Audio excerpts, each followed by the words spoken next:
Deus quer falar conosco hoje. Você crê nisso? Então abra sua Bíblia no livro de Josué, capítulo de número 14.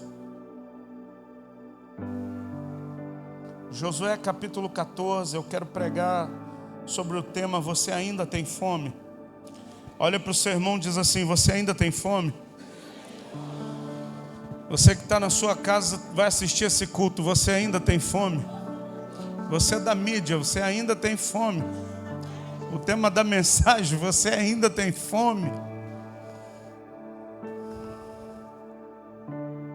Estou com vontade de pregar. Então vamos.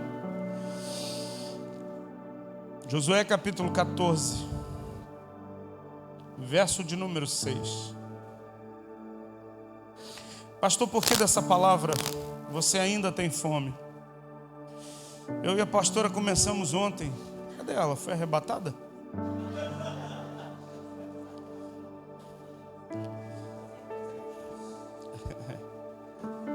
Não deram remédio para ele.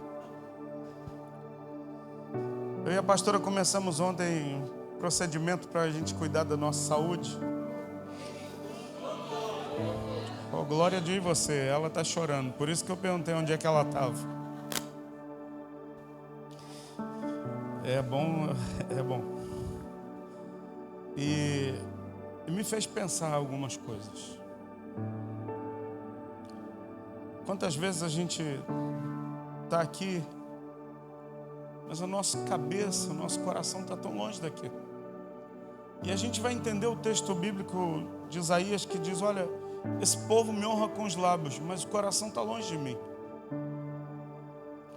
Porque a gente chegou à seguinte conclusão, na verdade eu cheguei. Os anos vão se passando e a nossa mobilidade já não é mais a mesma.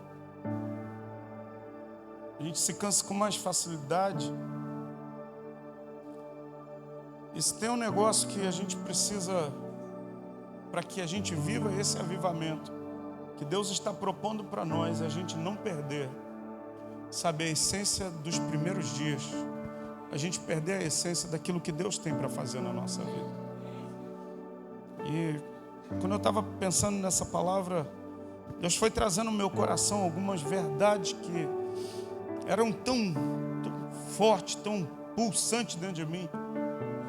Algumas coisas que eu buscava com tanta intensidade, sabe, os meus posicionamentos nos primeiros dias, meus primeiros passos na fé, no ministério, como eu clamava por isso.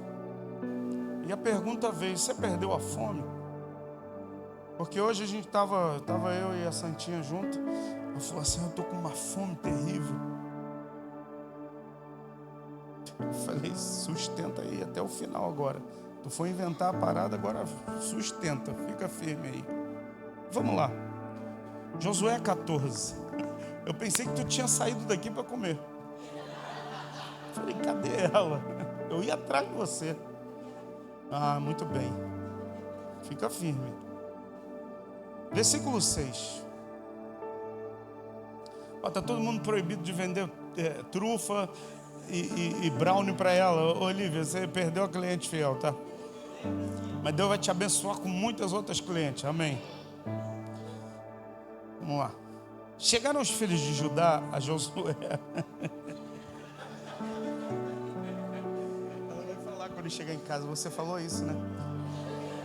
Eu tenho certeza, domingo de manhã ela vai falar também de mim.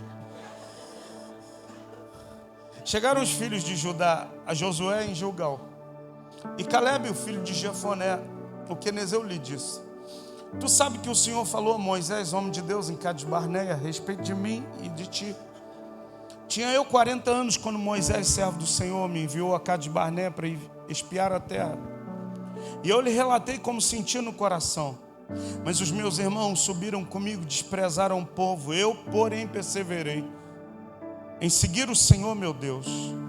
Então Moisés naquele dia jurou, dizendo: certamente a terra em que pusestes o pé será tua e de teus filhos, em herança perpétua, pois perseveraste em seguir o Senhor, o meu Deus. Eis agora, o Senhor me conservou em vida como prometeu. 45 anos há desde que o Senhor falou essa palavra a Moisés, andando Israel ainda no deserto, e já agora sou de 85 anos, estou forte ainda hoje, como no dia em que Moisés me enviou. Qual era a minha força naquele dia? Tal ainda agora para o combate, tanto para sair a ele, como para voltar. Agora, pois, dá-me esse monte, de que o Senhor falou naquele dia, pois naquele dia ouvistes que lá estavam os anaquins, e grandes e fortes cidades. O Senhor, porventura, será comigo, para os dias de... manto de novo, é a presença. Aleluia. Porventura será comigo para os desaposar, como prometeu. Josué o abençoou e deu a Calebe, filho de Jefoné, Hebrom em herança. Portanto, Hebrom passou a ser de Calebe, filho de Jefoné, o quenezeu, em herança até o dia de hoje, visto que perseverara em seguir ao Senhor, Deus de Israel. Dantes o nome de Hebrom era Queriate Arbá. Este Arbá foi o maior homem entre os anaquins, e a terra repousou da guerra. Você ainda tem fome? Quem tem 20 anos de convertido, levanta a mão, acena para mim. 20 anos. 15 anos. 10 anos. 5 anos de convertido. 1 ano de convertido. Quem não quer levantar a mão? Isso. Ah, o santo está falando mais? 50 anos de convertido. Ah. 45 anos. A Max nasceu na igreja. Vamos lá. Esse texto vai falar de um dos homens que saiu do Egito. Saindo do Egito 3 milhões de pessoas. Alguns historiadores dizem que é 2,5 milhões de pessoas. Dormem escravos, acordam livres, cheios de ouro. Começa uma jornada no deserto, uma jornada que era para durar 11 dias, dura 40 anos. 3 dias eles iam caminhar no deserto, iam parar e ia fazer uma festa para Deus. Caminharam 3 dias, eles pararam e reclamaram com Moisés, dizendo: você tirou a gente do Egito para morrer de sede aqui. Lá no Egito tinha cebola, pepino e alho. Quem gosta de comer cebola, pepino e alho, irmão? É muita loucura. E começaram a brigar com um senhor de idade chamado Moisés, que era o líder da igreja, que tinha acabado de sair do Egito. O Moisés, ele vai orar a Deus, um homem manso. Mas até o Moisés, na sua maior mansidão, teve uma hora, pastor Antônio, que ele não aguentou aquele povo, Marlon, porque o povo ruim, irmão. O povo, a Bíblia vai dizer, vocês são um povo de... Deus vira para o povo e diz assim: vocês são um povo de dura cerviz. Dura cerviz não é a cabeça. Dura cerviz é essa parte de trás aqui. Por isso chama cervical. Cerviz, essa parte de trás, quando ela endurece, você não consegue se dobrar. Escuta, Deus estava falando: olha, esse povo é um povo de dura cerviz. Sabe por quê? Por mais que eu faça, eles não conseguem se dobrar, se quebrantar na minha presença. Eu quero dizer para você: avivamento se faz com quebrantamento. Olha para o seu vizinho e diz assim: nós vamos viver um avivamento nesse lugar, quando você se quebrantar na presença de Jesus, querido. Avivamento só se faz com quebrantamento. E esse mês de maio vai ser um mês de quebrantamento da igreja. Deus vai quebrar a gente, meu. Deus vai trazer um quebrantamento sobre esse lugar. Cada terça-feira, domingo pela manhã, domingo de noite. Eu comecei a pregar no domingo. Falei que esse mês de maio seria um mês onde a gente ia mergulhar num avivamento. Na hora do louvor, eu confesso que eu queria continuar cantando, irmão. Eu queria continuar adorando a Deus, porque os céus estavam abertos nesse lugar. Escuta, Se prepare para um tempo onde Deus vai trazer um quebrantamento sobre a igreja. Talvez alguns vão sair daqui e esse quebrantamento vai se alongar até a tua casa. Talvez outros, você vai estar no ônibus lá no BRT, lotado naquele trem cheio, onde você glorifica a Deus. E de repente um avivamento vem e você começa a chorar dentro do trem. Escuta, não fica com vergonha não. Deus vai lhe pegar, meu irmão. A pastora falou para mim assim, teve um dia que eu estava falando, eu estava muito irritado. Eu falei, não, esse negócio não presta, esse negócio não presta. Ela, amor, não fala assim não. Eu falei, mas não presta mesmo. Ela falou, você é um profeta, se você falar vai acontecer. Então eu quero profetizar que Deus vai te pegar. O Marlon vai estar cortando o cabelo, Deus vai pegar e ele vai começar a chorar. Aí alguém vai falar assim, brigou com a esposa? Não, não briguei não. Tua esposa te bateu? Não, podia bater. Escuta, irmão.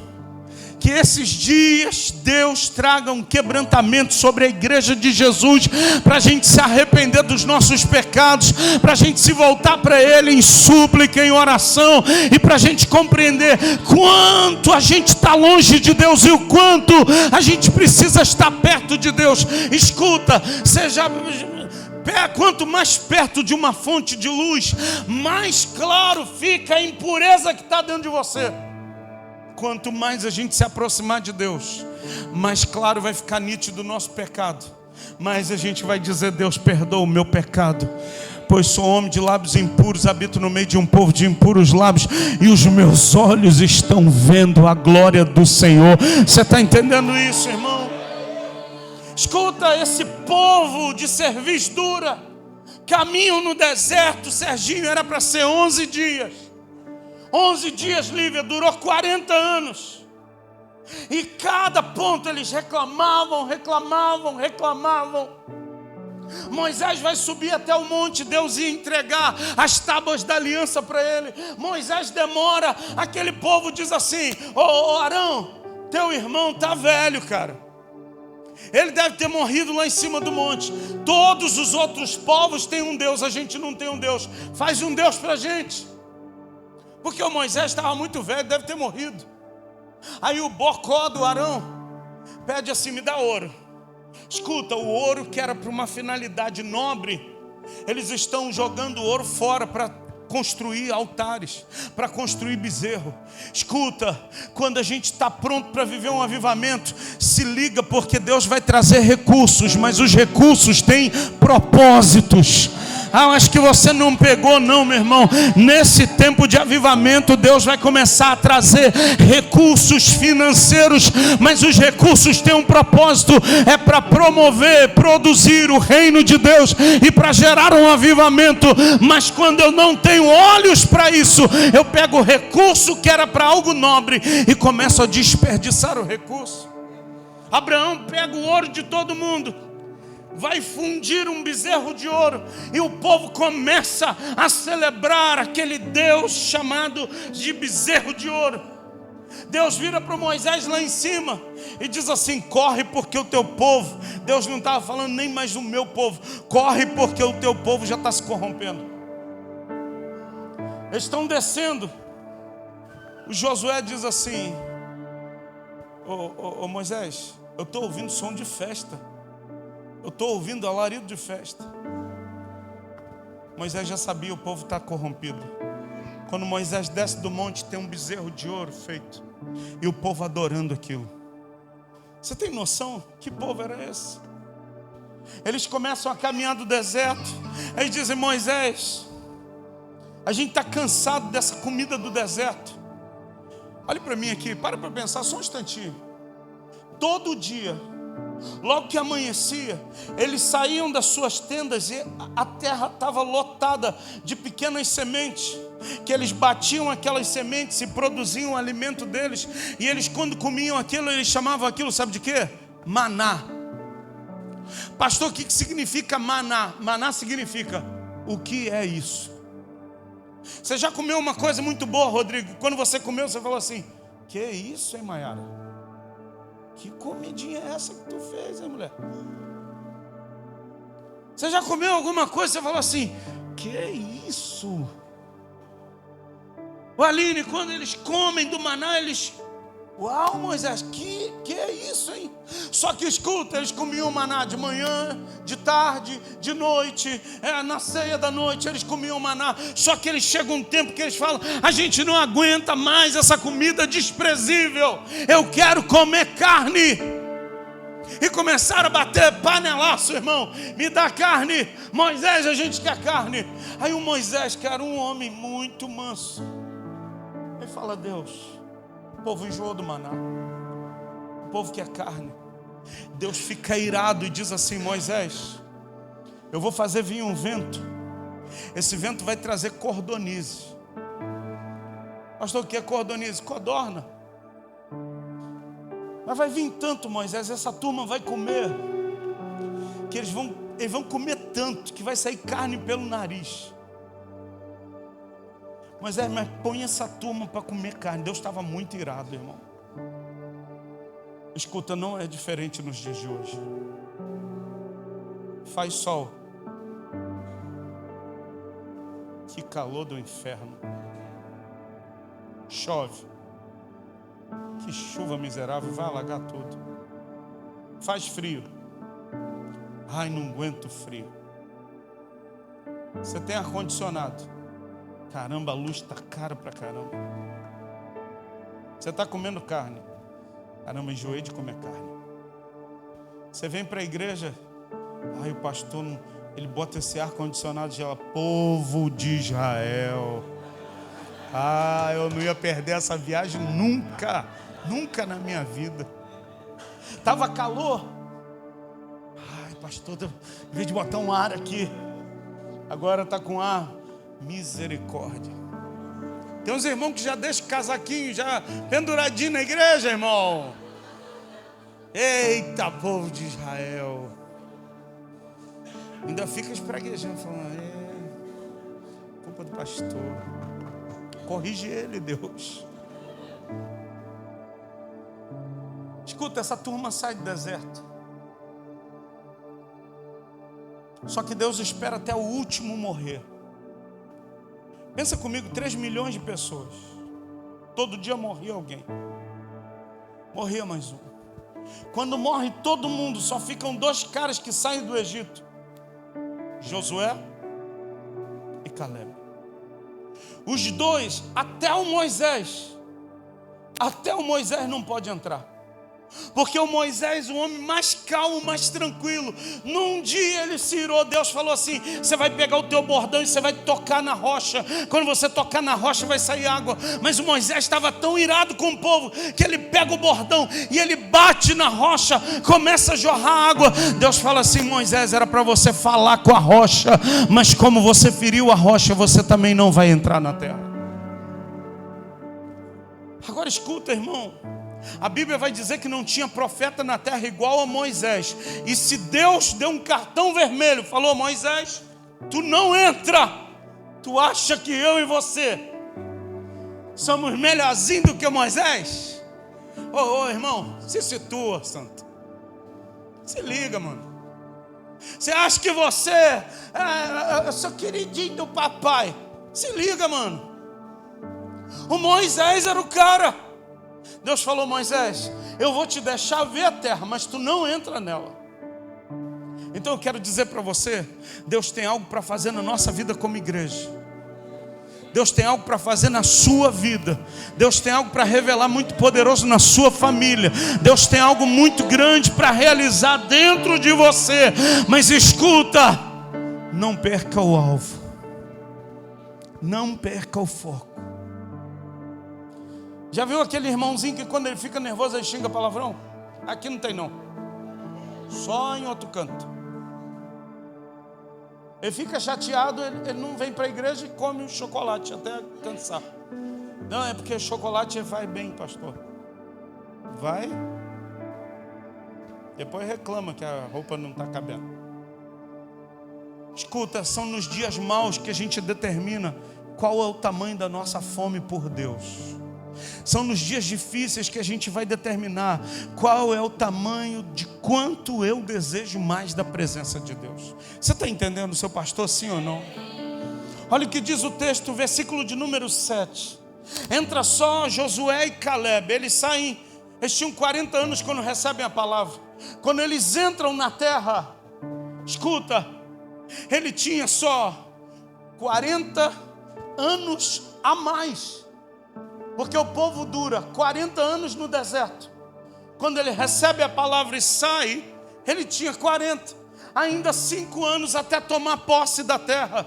E Hebron significa aliança. E você está na igreja da aliança. Eu quero dizer para você que chegou o tempo de você tomar posse daquilo que Deus tem para a tua vida no lugar da aliança. Porque no lugar da aliança tem um avivamento para Deus revelar no teu coração. Mas você precisa de um posicionamento. Eu posso ouvir um amém seu, meu irmão?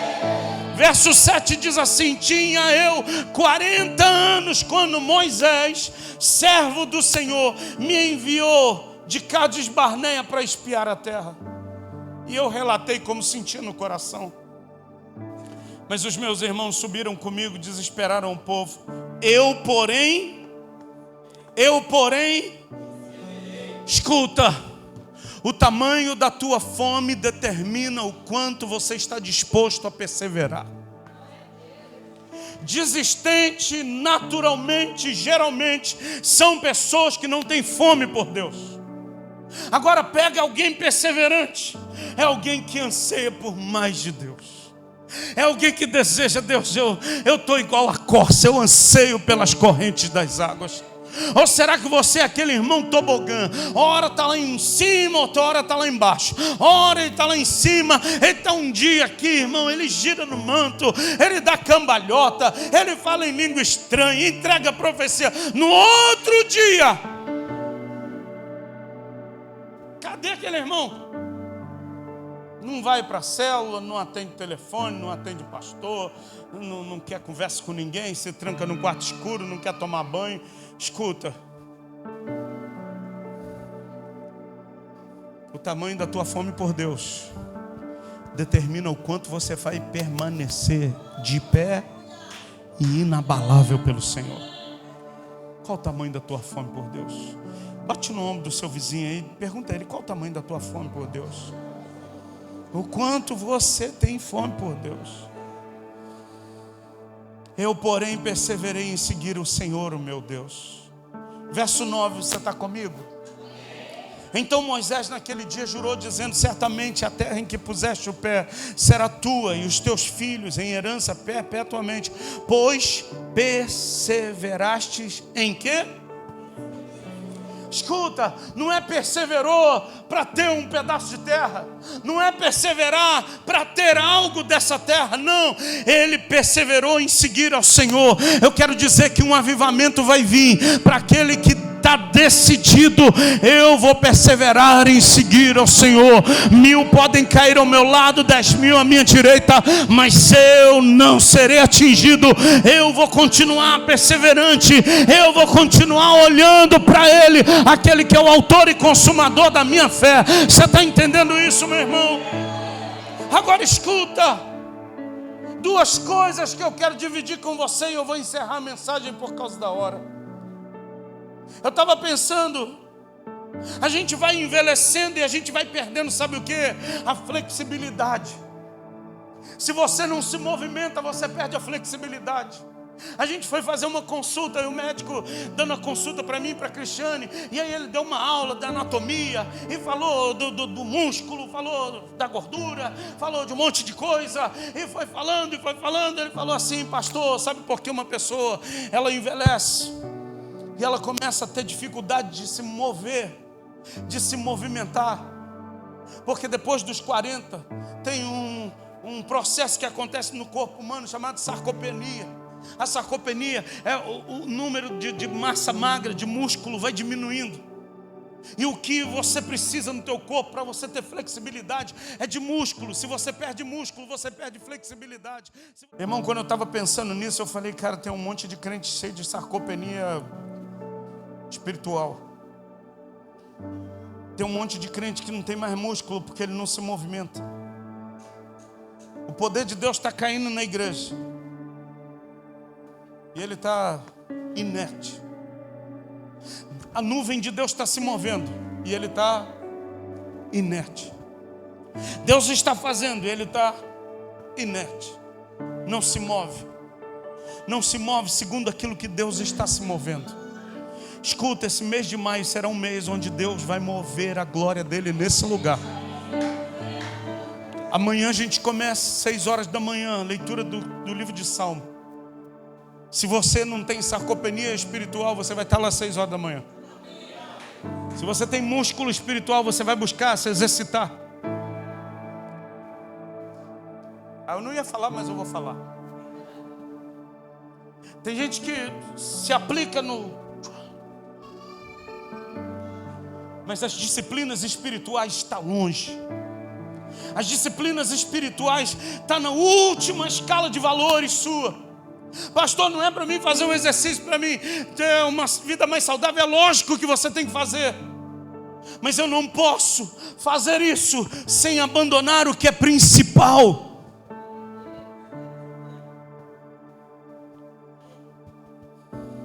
Esse auditório aqui, escuta, no mínimo, você faz 3 refeições ao dia. No mínimo, café, almoço e janta. Mas como eu lhe conheço, é bem mais do que isso. Cabecinha balançando, diz que eu tenho razão.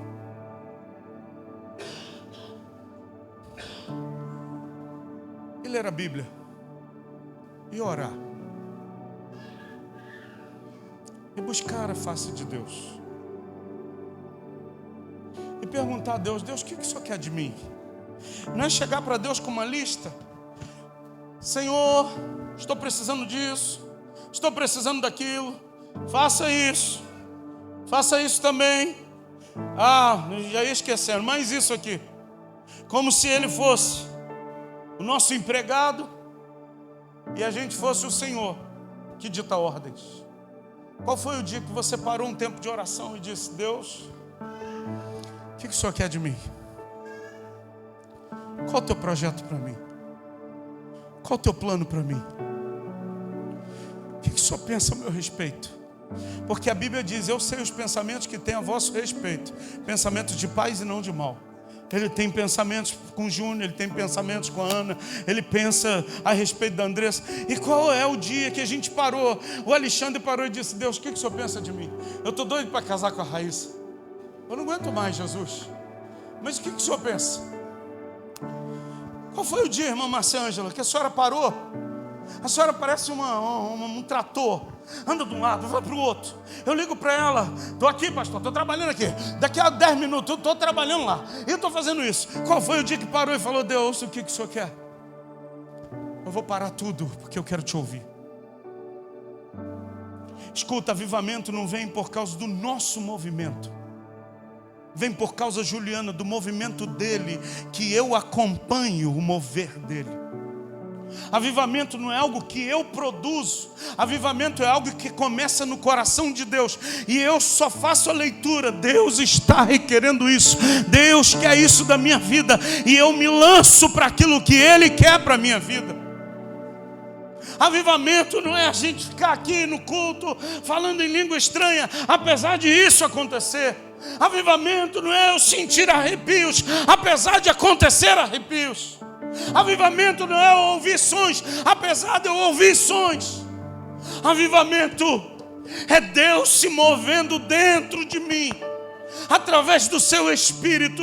Quando o Espírito Santo se move em mim, Ele vai sempre me levar, sabe o que?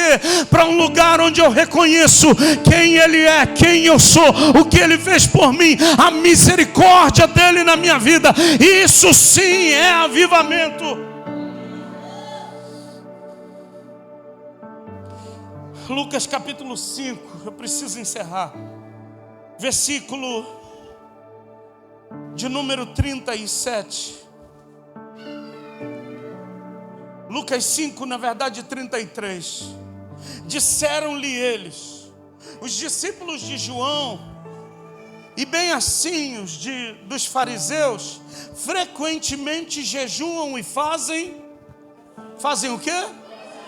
Os teus, entretanto, comem e bebem. Estavam chamando os discípulos de Jesus de comedores, de comilão e beberrão. Verso 34, Jesus, porém, lhes disse: podeis fazer jejuar os convidados para o casamento, enquanto está com eles o noivo. Dias virão, contudo, em que lhes será tirado o noivo. Naqueles dias, sim, jejuarão. Verso 36. Também lhes disse uma parábola: ninguém tira um pano de veste nova e põe em veste velha, pois rasgará a nova, e o remendo da nova não se ajustará à velha. E ninguém põe vinho novo em odres velhos, pois o vinho novo romperá os odres, entornar-se-á o vinho e os odres se estragarão. Pelo contrário, vinho novo deve ser posto em odre novo, e ambos se conservam. E ninguém, tendo bebido o vinho velho, prefere o novo, porque diz: o velho é excelente. Pastor, o que tem a ver isso com a gente? Escuta, avivamento requer flexibilidade. Avivamento requer, sabe, a gente ter uma estrutura que vai reter aquilo que o Espírito Santo vai trazer. Você já foi para a praia? Naquele dia que o mar estava bem agitado e as ondas estavam batendo? Quem é mais praiano aí, entende do mar? Diz que quando aonde a onda está batendo é o quebra-mar, aonde lá está quebrando as ondas.